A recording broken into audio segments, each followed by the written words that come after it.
Imaginez que vous avez vécu un jour un moment si parfait, si intense, que vous donneriez tout, absolument tout pour le revivre. Et si vous pouviez le refaire à l'identique? C'est l'histoire d'un homme qui a voulu défier le temps, un homme persuadé qu'il pouvait répéter le bonheur. Mais il allait découvrir que la répétition était peut-être la plus grande illusion de l'existence. Nous sommes à Copenhague, au milieu du 19e siècle. Il se fait appeler Constantin Constantius. Ce jour-là, il prend une décision, retourner à Berlin, là où il avait connu des jours heureux. Les mêmes rues, les mêmes cafés, les mêmes émotions, voilà ce qu'il recherche. Il arrive, mais quelque chose cloche.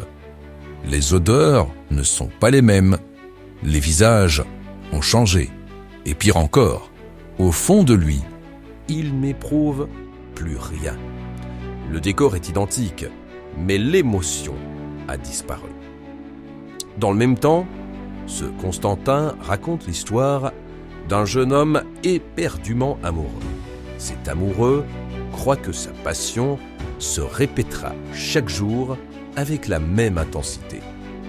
Mais déjà, un doute s'installe.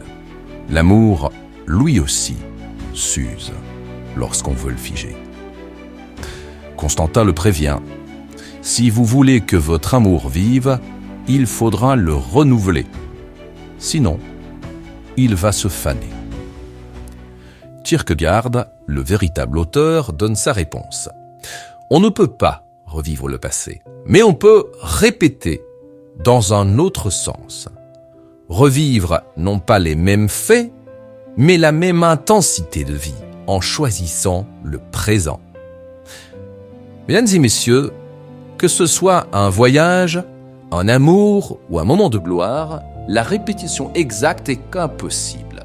Mais la vraie répétition, c'est de retrouver dans chaque instant nouveau le même élan, la même flamme. Et c'est peut-être la seule façon de vaincre le temps.